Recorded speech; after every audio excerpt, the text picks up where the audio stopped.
Dear students, पिछले lecture में हमने लाइब्रेरी फंक्शंस जो कि स्ट्रिंग हैंडलिंग के लिए जरूरी होते हैं वो पढ़े थे।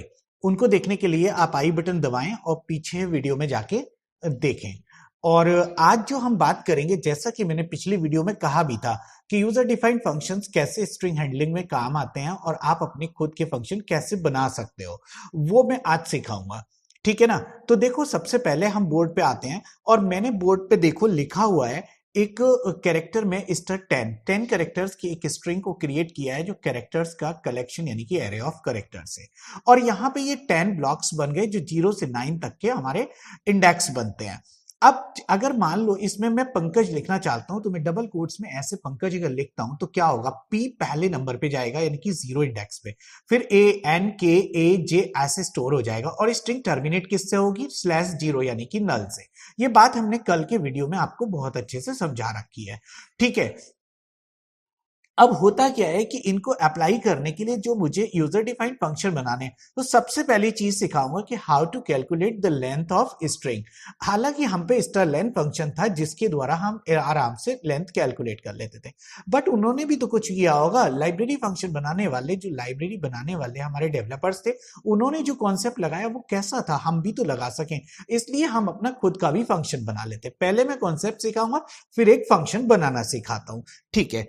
आइए चलते हैं लैपटॉप स्क्रीन पे, यानी कि अपनी आईडीई पे चलते हैं। और आईडीई में मैंने यहाँ पे पहला प्रोग्राम आपको दिखाया, एक स्ट्रिंग डिक्लेयर कर दिया जैसा कि अभी बोर्ड पे दिखा रहा था, और यूजर्स स्ट्रिंग मांगा गेट टेस्ट के थ्रू, वो भी आपको पता है अच्छे से आता है। अब लेंथ कैसे कैलकुलेट होती है, देखो एक काम करते हैं, मैं फिर से बोर्ड पे जा रहा हूं और यहाँ पे क्या करता हूं, मैंने पहला कैरेक्टर उठाना है str0 p मिला, लेकिन मैंने चेक किया कहीं वो नल तो नहीं है। अगर वो नल है तो मैं रुक जाऊंगा, और नल नहीं है तो मैं आगे चेक करूंगा, आगे चेक करूंगा, और एक काउंटर को बढ़ाता चला जाऊंगा। और जो काउंटर बढ़ता जाएगा लास्ट में कहां रुकेगा, जहां नल होगा, अपने आप ही स्ट्रिंग की लेंथ पता चल जाएगी। देखो इसी चीज को अप्लाई करता हूं और प्रोग्राम में आ रहा हूं फिर से। तो देखो मैंने स्टर में जो ले लिए, मान लो 6 कैरेक्टर लिए, PANKAJ, और एक नल आ गया। ठीक है। तो अब इसमें क्या होगा कि हम आई को एक लूप चलाते हैं, 0 इंडेक्स से शुरू करते हैं आई को, और आई स्टर आई पे मैं चेक करता हूं नल तो नहीं है। अगर नल है तो टर्मिनेट हो जाएगा, और नल नहीं है तो क्या करेगा, आई को प्लस प्लस करता रहेगा। और मैंने लूप की बॉडी नहीं बनाई क्योंकि लूप की बॉडी में मुझे कुछ कराना ही नहीं है। जो काउंटर बढ़ाना है वो मुझे आई से ही बढ़ रहा है, आई अपने आप में एक काउंटर की तरह से काम कर रहा है यहाँ पे। ठीक है। इस प्रोग्राम को चलाने के बाद में जब हम देखेंगे तो आई कभी जब बाहर आएगा तो आई की वैल्यू तब जब नल होने पे होगी तो क्या होगी, वो होगी जो लेंथ ऑफ स्ट्रिंग होगी। देखते हैं कैसे, पहले इसे चलाओ फिर बात करते हैं। मैंने यहां लिखा आर, जो वहां लिखा था PANKAJ, सपोज करो वही कैरेक्टर्स की संख्या 3 और 3 6 हो गई, तो यहां 6 कैरेक्टर्स आपको स्क्रीन पे जो मैंने लिखे वो स्ट्रिंग की लेंथ के रूप में स्क्रीन पे शो हो गए। ठीक है। अब एक काम करते हैं, ये यहां पे जो ब्रेसेस का सेट लगाया, क्या ये जरूरी है? जब बॉडी नहीं होती तो हम लूप को कुछ इस तरह से बना देते हैं, सेमीकोलन लगा दें तो लूप अपने आप में कंप्लीट हो जाता है और जो पूरे राउंड करता है। इसको कभी भी एरर नहीं समझना, बच्चे एरर समझ बैठते हैं कि एरर बन जाएगी। अरे लूप कंप्लीट होता है, कोई भी चीज कंप्लीट होने पे सेमीकोलन लगाया जाता है, वो हमने यहां लगाया है। और देखो ये अपना काम बिल्कुल वैसे ही करेगा। यहां लिखा PANKAJ और देखो 6 कैरेक्टर। अगर मैं यहां पे स्पेस वाला कोई स्ट्रिंग लिखता हूं, पी के गुप्ता, ठीक है, देखो 9 कैरेक्टर्स कितने हो गए, 1 2 3 4 5 6 7 8 9 स्पेसिस को भी ये काउंट करता है, यानी कि ये बिल्कुल स्टार लेन जैसा फंक्शन काम कर रहा है जैसे वो करता है। अब इसको फंक्शन से कैसे बनाते हैं, अगर कोई मुझसे कहता है कि यूजर डिफाइंड फंक्शन से बना के दिखाओ, तो आज मैं वो सिखाता हूं आपको। फिर आप कभी नहीं कहोगे कि मुझे स्टार लेन यूज करने की जरूरत है। तो देखो कैसे, इस प्रोग्राम के अंदर मैंने एक फंक्शन बनाया लेंथ, और लेंथ के अंदर स्टार लेंथ तो उनका नाम है, हम अपना यूज कर लेते हैं लेंथ। तो लेंथ एक नाम बनाया जिसमें मैंने एक स्ट्रिंग को पास किया है। स्ट्रिंग पास करना मतलब पॉइंटर टू एरे, ध्यान करो बिल्कुल। अच्छा, और दूसरी बात, लेंथ ये रिटर्न करेगा, इसलिए इंटीजर वैल्यू रिटर्न करेगा। वो जो लूप मैंने वहां अभी आपको सिखाया, यहां लूप को लाके लेंथ फंक्शन में डाल दिया, और क्या किया, जब आई की वैल्यू आई, वो आई की वैल्यू लेंथ थी, और वो क्या कर दी, return back to the caller function. अब देखो यहां पे मैंने क्या किया, एक स्ट्रिंग यूजर से ली और लेंथ से जो लेंथ की वैल्यू रिटर्न करनी थी, यानी कि स्ट्रिंग की जो लेंथ है वो रिटर्न करनी थी, वो हमारी एल में आ गई और एल को मैंने प्रिंट कर दिया। अब मेरा काम हो गया, यानी कि ये तो स्ट्रलेन जैसा फंक्शन बन गया। Very good.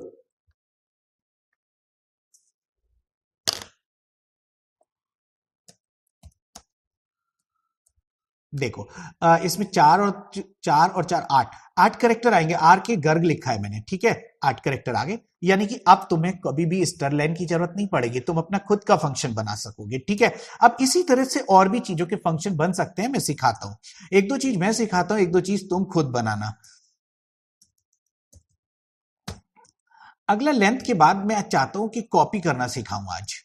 तो कॉपी कैसे की जाती है एक स्ट्रिंग की दूसरे स्ट्रिंग में, उसके लिए मैंने यहां पे एक फंक्शन आपके लिए तैयार किया है, ठीक है। पहले फंक्शन समझाऊंगा, बाद में मैं मेन पे आऊंगा। तो कॉपी में मैंने दो स्ट्रिंग लिखी है, एक st1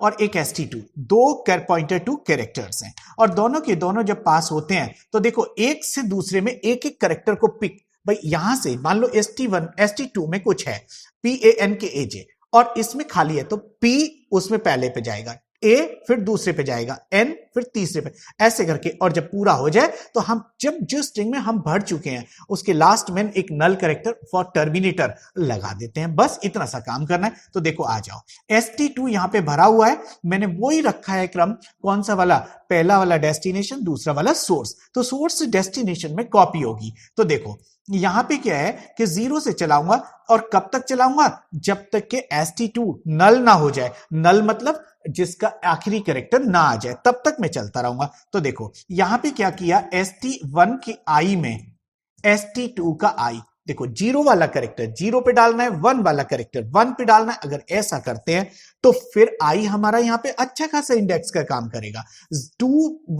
आई अगर जीरो है तो जीरो वाला जीरो पे आएगा, st1 के जीरो पे st2 का जीरो आएगा, st2 का वन st1 वन पे आएगा, ऐसे करके कॉपी होता रहेगा। जब ये यहां से लूप से बाहर निकलेगा, जब टर्मिनेटर मिल गया उसे नल, तो फिर कॉपी नहीं करेगा टर्मिनेटर की, इसलिए बाहर आ जाएगा। और जब बाहर आएगा तो पहली दूसरी स्ट्रिंग जिसमें कॉपी करी है उसमें एक टर्मिनेटर की जरूरत होगी। तो वो टर्मिनेटर कैसे आएगा, तो वो टर्मिनेटर हम इस तरह से पेस्ट कर, आई की वैल्यू ऑटोमेटिकली इंक्रीज होकर लास्ट वैल्यू पे आ गई होगी, वहां जहां हमारी स्ट्रिंग एंड होती है उससे अगले कैरेक्टर पे, और उससे अगली स्पेस पे हम क्या करते हैं, नल कैरेक्टर पेस्ट कर देते हैं, हमारी स्ट्रिंग कंप्लीट हो गई। बस ऐसे ही फंक्शन हमारा लाइब्रेरी वाला बना हुआ होगा। अब देखो यहां पे हमने क्या किया, दो स्ट्रिंग ली st1 और str1 और str2। एक पहली में मैंने एक स्ट्रिंग की वैल्यू यूजर से मांगी, बिफोर कॉपी मैंने दोनों को प्रिंट किया, और स्टर कॉपी की जगह जो वहां फंक्शन यूज करते थे स्टर cpy, आज यूज कर रहे हैं अपना कॉपी, क्योंकि मेरा फंक्शन कौन सा, यूजर डिफाइंड कौन सा, कॉपी है। कॉपी में str2 यानी कि डेस्टिनेशन, str1 मतलब सोर्स। अगर यहां चाहे तो आप उल्टा भी कर सकते हैं, अगर उल्टा कर देंगे तो उल्टा, वो तो यहां के सीक्वेंस को बदलते ही अपने आप ये सीक्वेंस चेंज हो जाएगा। ये तो सीक्वेंस आपके अपने ऊपर है, क्योंकि ये यूजर डिफाइंड फंक्शन है, आप अपनी मर्जी से बनाते हैं, ठीक है। आफ्टर कॉपी बिल्कुल वैसे ही प्रिंट करेगा जैसे strcpy के द्वारा प्रिंट करता था। चला के दिखाऊं, ठीक है। राकेश, देखो बिल्कुल वैसे ही चल रहा है, पहले बिना कॉपी के str2 खाली है, और लास्ट में जब कॉपी हो चुकी है तो str2 में भी राकेश है और str1 में, छूटा नहीं है str1 से, str1 में भी रहता है, उसकी कॉपी str2 में पहुंचती है, ठीक है। ये था हमारा स्टर cpy का रिप्लेसमेंट जो हमने यूजर डिफाइंड फंक्शन बनाया। बहुत अच्छे से समझ में आपको ये आ रहे होंगे, और आसान नहीं है, अच्छे खासे कठिन है, बट मैंने आपको आसान बना के दी है, ठीक है ना। अब देखो एक असाइनमेंट मैं आपको बीच में अभी दे देता हूं, और असाइनमेंट में क्या होगा, असाइनमेंट में एक सिंपल सा प्रोग्राम है, लिखा है आपके स्क्रीन पे आ रहा है क्या, assignment for student, write a function to input the two strings and concatenate one string into another. मतलब कौन एस्टर कैट फंक्शन था, आप उसका रिप्लेसमेंट बनाओ, बिल्कुल ऐसे ही बनेगा जैसे cpy बना, कॉपी बनाए। तो आप अपने आप बनाएं, और प्रॉब्लम आए तो मुझे कमेंट बॉक्स में या मेरे ईमेल पे मुझे भेजेंगे, तो मैं आपको समझाऊंगा। और फिर इसका जो फंक्शन बना लें उसको क्या करें, मेन में यूज करके देखें, ठीक है। इस असाइनमेंट के बाद में एक और चीज मैं आपको अभी सिखाता हूं, how to check the palindrome. Without using the library function, मतलब मुझे लाइब्रेरी फंक्शन यूज नहीं करने हैं, तो मैं कैसे बनाऊंगा उसको?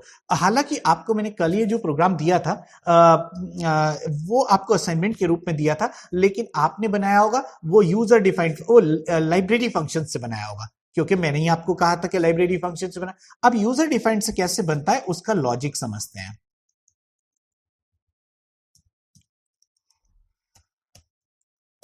पहले लॉजिक समझते हैं, फिर हमें बनाना सिखाते हैं। देखो लॉजिक में कुछ ऐसा रखूंगा,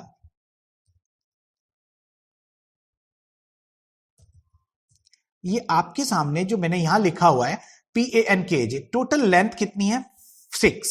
6 में मैं क्या करता हूं, पहले करेक्टर को लास्ट वाले से मैच करता हूं और दूसरे वाले को सेकंड लास्ट है, तीसरे वाले को थर्ड लास्ट है।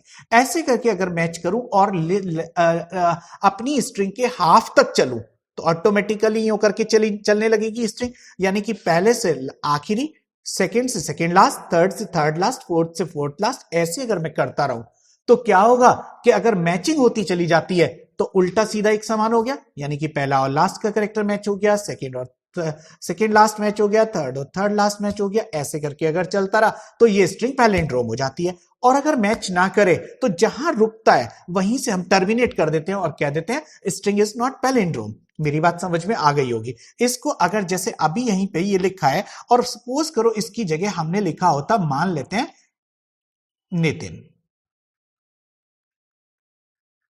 तो एन से एन को मैच करते, आई से आई को मैच करते और टी से टी को मैच हो जाता। इसका मतलब हम कह देते कि ये पैलिंड्रोम है। जबकि पी और जे मैच नहीं हुए पंकज में, तो क्या हुआ, पी और जे मैच ना होने पे आउट हो जाएगा और क्या कह देगा, स्ट्रिंग इज नॉट पैलिंड्रोम। मेरी बात समझ में?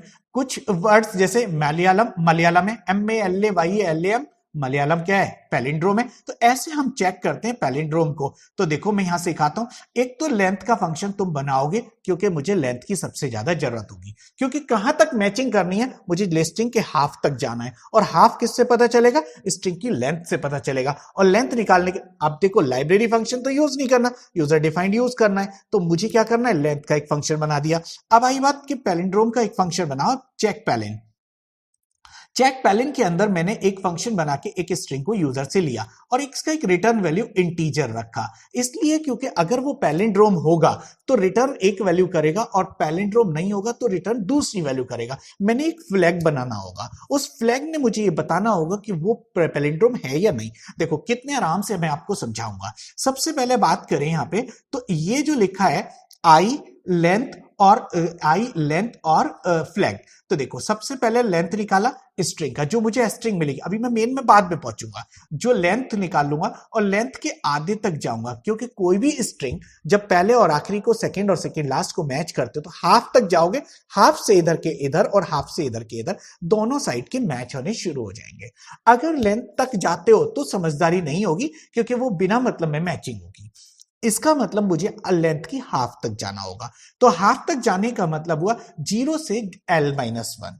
देखो जीरो, अगर आई की वैल्यू 0 है तो 0 वाला कैरेक्टर ST 0 पे मतलब पहला कैरेक्टर, ST लेंथ -1, यानी कि लेंथ अगर 6 है तो 5, ऑटोमेटिकली उस पे पहुंच जाओ। देखो बोर्ड पे अगर इसकी लेंथ 6 है तो देखो 5 लास्ट इंडेक्स आ रहा है कि नहीं, तो इसलिए N-1 लेंथ रहेगी, वो इंडेक्स रहेगी। तो यहां पे L-1 यानी कि 6 - 1 5 और 5 - 0 5, तो 0 से 5 को मैच किया। अगर मैच नहीं होता तो फ्लैग की वैल्यू 0 के बजाय क्या हो जाएगी 1। देखो पहले मैंने 0 की हुई है 1 और ब्रेक कर जाएगा, इसका मतलब पैलिंड्रोम नहीं है, पहले ही पता लगा। अगर नहीं मैच हो गया तो ये यहां पे इफ से आउट हो जाएगा, इफ में जाएगा ही नहीं और क्या करेगा, आई को 1 करेगा और 1 को लेंथ -1 लेंथ -2, यानी कि 6 अगर है तो 4, 1 को 4 से मैच करेगा। और अगर मैच हो जाता है तो राउंड फिर लगेगा और नहीं मैच होता है तो फ्लैग 1 करके बाहर आ जाएगा। और रिटर्न मैंने यहां पे फ्लैग को कर दिया है। सपोज करो अगर मैचिंग होती चली गई एंड तक तो फ्लैग की वैल्यू 0 रहेगी, यानी कि पैलिंड्रोम होगा। और अगर मैचिंग नहीं हुई, कहीं ब्रेक हुई, तो फ्लैग की वैल्यू 1 हो जाएगी। और 1 क्योंकि मैंने कहा है ये, और 1 हो जाएगी। और 1 अगर हो जाती है तो क्या होगा, वो क्या करेगा, पैलिंड्रोम नहीं है, इस बात को रिप्रेजेंट करेगा। इस फ्लैग का यूज मैं मेन में करता हूं। आ जाते हैं फिर से वापस। देखो ये दोनों, पहली बात तो फंक्शन मैंने ग्लोबली डिक्लेयर करे, कारण है कि अगर मैं मेन के अंदर डिक्लेयर करता तो मेन में चेक पैलेन तो यूज हो जाता, लेकिन लेंथ को मुझे यूज करना था चेक पैलेन में, तो वो वहां यूज नहीं होता। इसलिए सब फंक्शंस में जो यूज हो सके मुझे ग्लोबल करना पड़ता है। मैंने यहां पे उनको ग्लोबल किया हुआ है। और उसके बाद अब आ जाओ मेन पे। मेन में मैंने एक स्ट्रिंग यूजर से ले ली, रेस इक्वल टू चेक पैलेन और स्ट्रिंग को पास कर दिया। रेस की कोई वैल्यू आएगी आइदर 0 और 1, दो के अलावा कुछ नहीं आएगी। देखो अगर 0 आती है तो पैलिंड्रोम, मैंने अभी समझाया क्यों, और 1 आती है तो एल्स में जाएगा नॉन पैलिंड्रोम करेगा। इतना सा प्रोग्राम था, लेकिन बहुत आसान लगा होगा, बट आसान था नहीं, मैंने इसको आसान किया है। ठीक है, अब इसको चला के देखो। पहले मैं पैलिंड्रोम ही स्ट्रिंग डालता हूं, MALAYALAM मलयालम, तो देखो पैलिंड्रोम आया। और अगर मैं नॉन पैलिंड्रोम डालता हूं,